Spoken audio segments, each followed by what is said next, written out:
All right, somebody said, did you get a BBL? No, I knew that was him. I knew that was him, and it was clear as day. You need a motivational friend. You need somebody to push you. You need somebody to keep you inspired. This is the channel for you. What's up, you guys? It's your girl B. Welcome to the Beauts Squad. We are back with another video.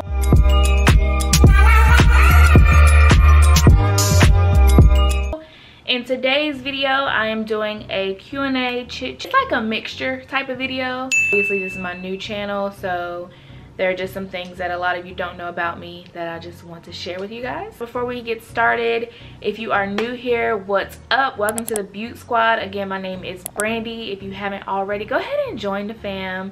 Join the Beaut Squad. Go ahead and hit that subscribe button. And if you are already a member of the Beauts, then what up, boo? How you doing? Let's go ahead and get into these questions. So I'm gonna have like different things linked down in the description box below, like my Instagram and whatever, if you guys want to connect with me on social media. So the next time that I post a Q&A, you guys can ask some questions yourself, and as well as my family channel. So this is not my only channel. I actually have a family channel that I link down in the description box below. So be sure to check that out if you're into, like, you know, family. All right, so first question, let me get to them. What does success look like to you? Probably have to be just like a short and sweet answer. It's just to be more than comfortable in terms of my kids, in terms of my relationship, in terms of where I'm living, how much money I have. I don't ever want to get to the point where I feel like I'm just comfortable. Like, I don't want to be like, oh yeah, this is good, like this is good. Like, no, I want to be more than comfortable. Success is like getting to the point where everybody can decide what they want to do and when they want to do. Next question is, when you were out of work, did you allow when you were out of work, did you allow not having income to affect you personally? Sorry, I just can't read, obviously. But basically, so did I allow not having income to affect me personally? So I have learned with myself that the minute I start to get down, that I can kind of spiral very quick and just keep going. Like, keep going down. And where I'm at right now, I feel like the fact that I know that allows me to not go that way. So I try to keep myself busy when I wasn't having any income, because again, some of you are from my other channel, so you guys know that I quit my full-time job in the middle of a pandemic and I didn't have any income, and I have 2 kids. So, and YouTube, you know, I'm not up there with YouTube yet to be having like, well, big hefty checks from YouTube. Honestly, motivational for me, the fact that I actually took that big step in quitting my job was kind of eye-opening for me, because at that point I was like, okay, you quit your job, you quit your safety net, and now you have to make the decision on what you're gonna do to get back financially stable. I'm still not financially stable. Like, I basically have to keep pushing my kids, for one. Those little babies are the ones that really keep me like focused and just on the trail of, you can't fail. You took this big step in quitting your job, now you took this big step in moving to a different state in the middle of a pandemic, and I just feel like taking those big leaps, it just, you have so much momentum to just like keep pushing. It's like, okay, you jumped, now keep going. Knowing that I am 100% responsible for the way my future, my kids' future is going to be, is what really gives me that push. This is kind of like a spin-off of the next question.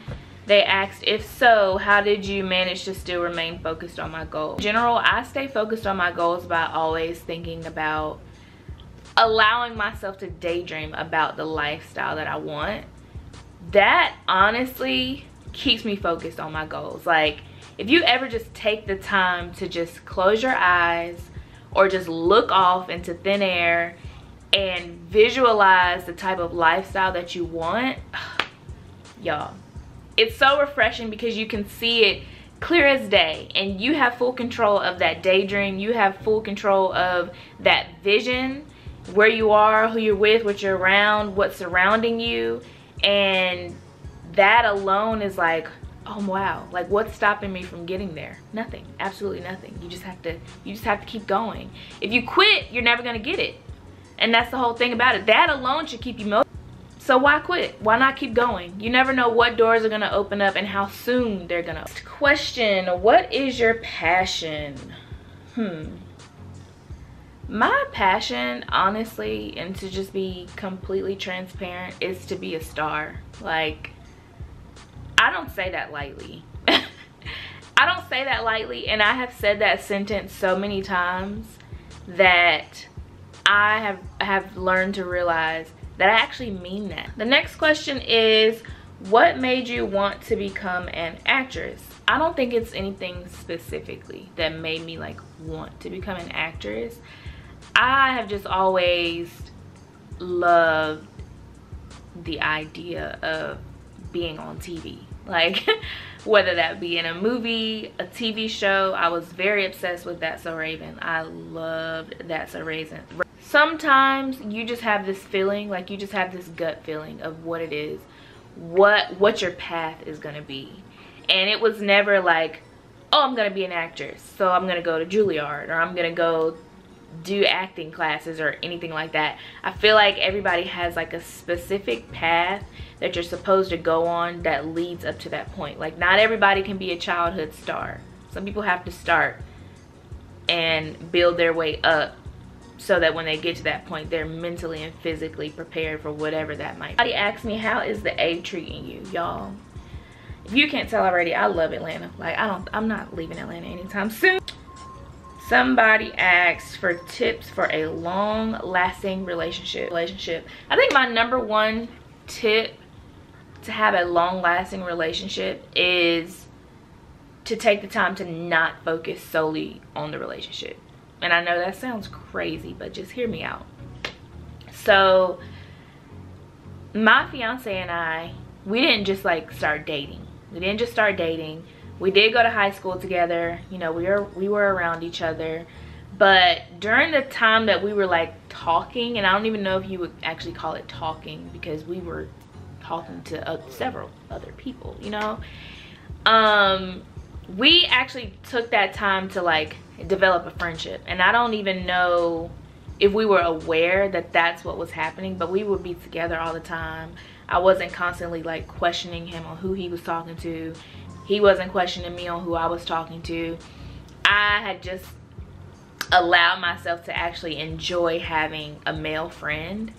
And it's just funny though, because in the back of our heads, we knew that we liked each other. Like, we knew that we liked each other, but we didn't set any expectations. So it didn't allow, we didn't allow any room for like disappointment. So, you know, we built our friendship. We got to know each other just for who you were. Like, I got to see him exactly for who he was, and he got to see me exactly for who I was, without a title, without trying to look like this is the type of girlfriend I would be, or this is how I would be in a relationship. Without all that, like, just raw, this is me as an individual, not dating you.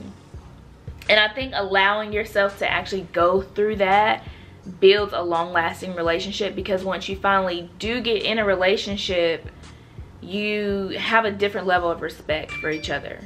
So your arguments are different.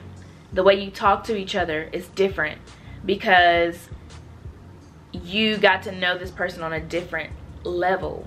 A friendship can be intimate, you know, like a friendship can mean just as much as a relationship with a female or a male. So having that foundation, strong foundation in your relationship, it just, listen, he's my best friend. Like, he is my best. All right, somebody said, did you get a BBL? Well, just cut right on straight to the question.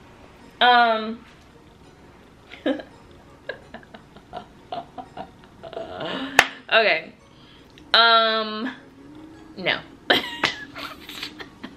I did not get a BBL, y'all. People don't listen. And like, when I say people, I mean my friends. My friends, they don't listen, y'all. They just don't listen, okay? So I'm gonna tell you what I got. I did not get a BBL, okay? There's a complete difference from what I got and what a BBL is. If I would have gotten a BBL, my butt would be way big. I don't think my butt is huge, okay? Let's just start there. I don't think that my butt is huge. So if I would have gotten a BBL, my butt would be sitting right now. My waist would be snatched, okay? Let me tell you what I got. So a couple years ago, I was on this indoor football, like, dance team, cheerleading team. And, you know, we had to wear, like, these little two-piece outfits. And I had just had, I did not just have, but I had Aiden. So, you know, I wasn't being strict with what I was eating. And basically, I wasn't doing what I was supposed to do to keep my body, okay? And so I was like, all right, let me get a little, you know, a little sucky here, whatever. So I decided to get liposuction, and I had them take that fat and put it in certain parts of my butt. Now, this is, I know you're like, that's a BBL. It's not a BBL. It's not a BBL. A BBL is way more invasive. Like, they literally have this big tub of fat, and they're like shoving it into your butt, so much to the point where like fat is exploding out of your butt to like, and your butt gets all hard and it's just big and stuff. I didn't get that.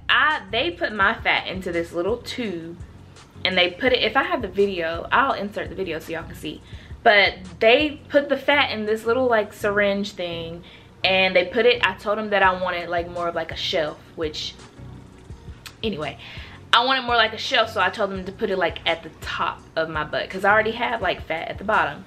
So they took that, they made an incision like at the top of my butt, and they pushed in the fat.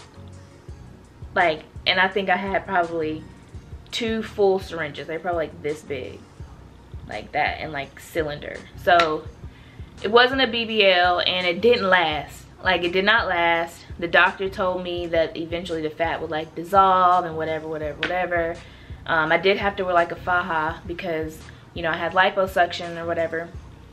But that wasn't no BBL. I would love to get a BBL though. I would love to get a BBL because I feel like I'm losing my butt. But no. No, I didn't get no BBL. How much weight have you lost total, and how long did it take? I started my weight loss journey, very inconsistent weight loss journey, maybe like a year ago. I had my daughter, and I didn't realize how much weight I had gained. So I don't even know why I would need to put my weight into certain things. I guess I would be applying to stuff.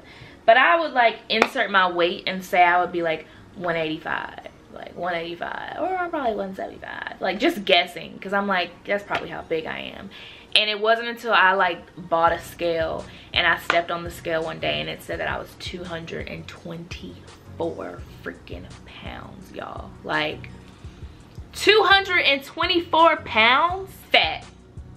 Ain't no thick. There's no thick to that. That is fat. I was fat. I did not realize how big I had gotten, like, just happy weight, eating and doing stupid stuff. So from that point to now, I've lost 34 pounds. I'm now at 190, trying to get out of the 190s. I'm trying to be at like 165, 175 by my wedding, which is in July. So yeah, it took me a while because I was not consistent. I would like do really good and then fall off and do really good, do really well, however you was. Yeah, so but the one thing I can say that really like got those pounds off is changing my diet. Like, you know, I go to the gym and do this and do that, whatever. But like changing that diet around, y'all, just the diet alone, you will see those pounds dropping off. Like, I was doing intermittent fasting, eating from like 11 to 7. And I would probably eat like, I would try to eat like at least 1,000 calories a day, which I should eat more than that based off of my height and how much I weigh. But I was eating like 1,000 calories a day, and no lie, I would lose. Question: can you get more into detail about moving to a different state and advice? I moved to Atlanta to basically follow my dream. But I always wanted to live in Atlanta because I just truly felt like it was a land of opportunity. And I truly felt like if I was here, I would be motivated to put myself to work. Like, put myself to work and really just continue to leap. And basically, I had a discussion with my fiance, and I told him, like, you know, we got 2 kids. We are the only ones that are in control of our future. We decide how much money we're gonna have. We decide how successful we're gonna be. Do you feel like we're gonna be that? Do you feel like we'll be able to obtain that in North Carolina? I mean, you probably can. There are some people that do, but with what I wanted to do personally, be a star. North Carolina, Greensboro, North Carolina just was not the place for me. Having 2 kids would stop some people. It motivated me just that much more because I'm like, I have full control over these little bodies. Like, I have full control over the success that they're gonna have. It's not even just about me anymore. It's just like, I got here and things have just been like boom, boom, boom, boom, boom, boom, boom, boom, boom. Like, boom, boom, boom, boom, boom. Like, things have just been like coming together. Like, I think our 3rd week here, at the same time that I had this gut feeling, I heard God, and he was like, you're where you're supposed to be. And I've never heard him so clear. Like, you know how sometimes you feel like it's just your inner self telling you, so you question it, like, is that God or is that just me? Is that God or is that... No, I knew that was him. I knew that was him, and it was clear as day. Like, clear. It's almost like he tapped me on my shoulder and he was like, hi, I'm God, and this is where you're supposed to be. Like, I knew it was him, and it was clear as day. For all of you out there who are in a place, I don't want to be here anymore, I feel like there's so much more out there for me. If you feel like that, then there is. And you coming up with daily excuses, because you'll do it to yourself. The devil will do it too. He'll keep helping you come up with these excuses as to why you can't do it, why you shouldn't do it, why it wouldn't be safe, why it's scary, why it's not heard of. Like, you're gonna continue to put these seeds in your head, and then you're gonna start believing it, and you're never gonna move. You're never gonna get out. You're never gonna follow your dreams. Follow your dreams. There's no dream out there that's too big. There's no dream out here too big. I just did my first movie. I was just in my first movie. I've been here for a month. This boy came up to me and he asked me, so what do you want to do? Why'd you move to Atlanta? Because I want to be a star. Period. Period. Not only because I want to be a star, because I'm supposed to be. I'm supposed to be a star. Yes, I moved from North Carolina to Georgia in the middle of a pandemic. I have 2 kids. I'm getting ready to get married. I'm 25 years old. I have a dream. It's not too big because I believe it. God told me it's true. And that's just, it is what it is. So stop sitting down. Stop telling yourself you can't do it. And stop putting these negative thoughts in your head as to why you can't get it. When we watch these celebrities and we watch these people who are just huge, you think they got that way by just being here?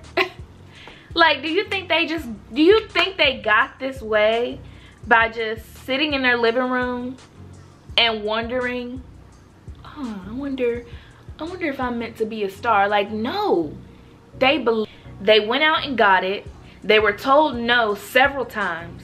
Several freaking times. They had yes several times. Several freaking.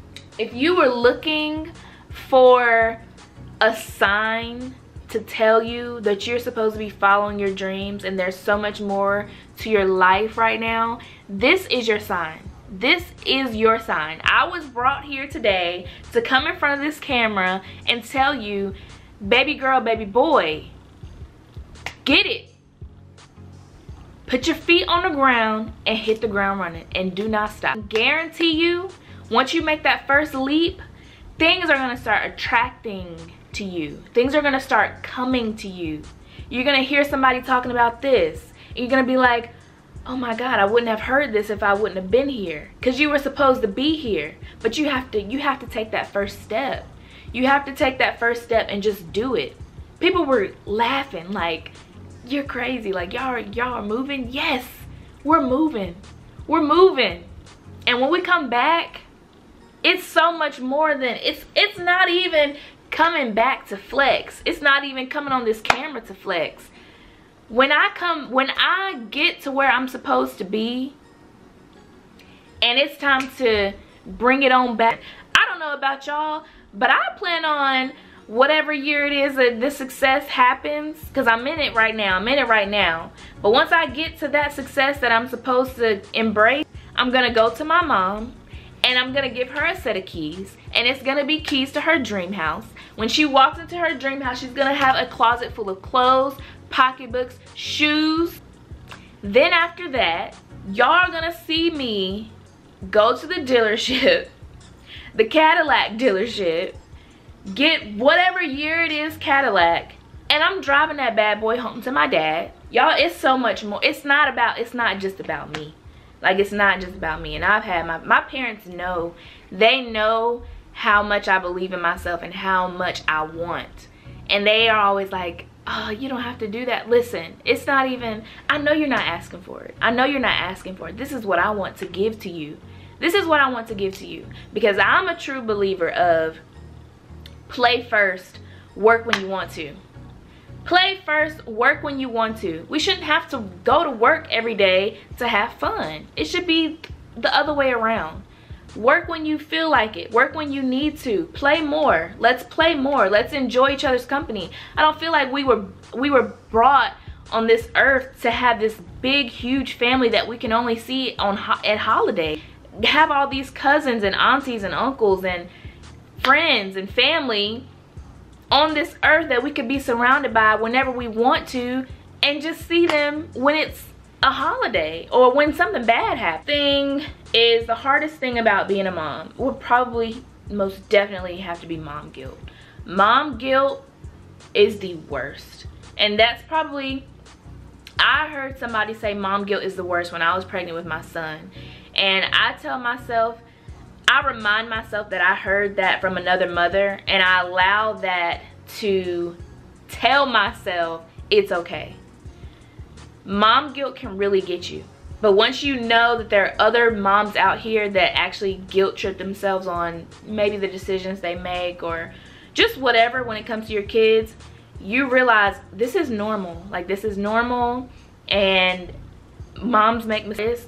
But I just have to remind myself, like, I'm not perfect. I'm still learning, and there's no perfect mom. There's no perfect mom. After having your kids, how did you find yourself again? People don't talk enough about like postpartum depression, and I think there are different levels of it for sure, because the way people cope with depression might be different. So not everybody gets down and dark and when they're depressed. Like, people show depression in different ways.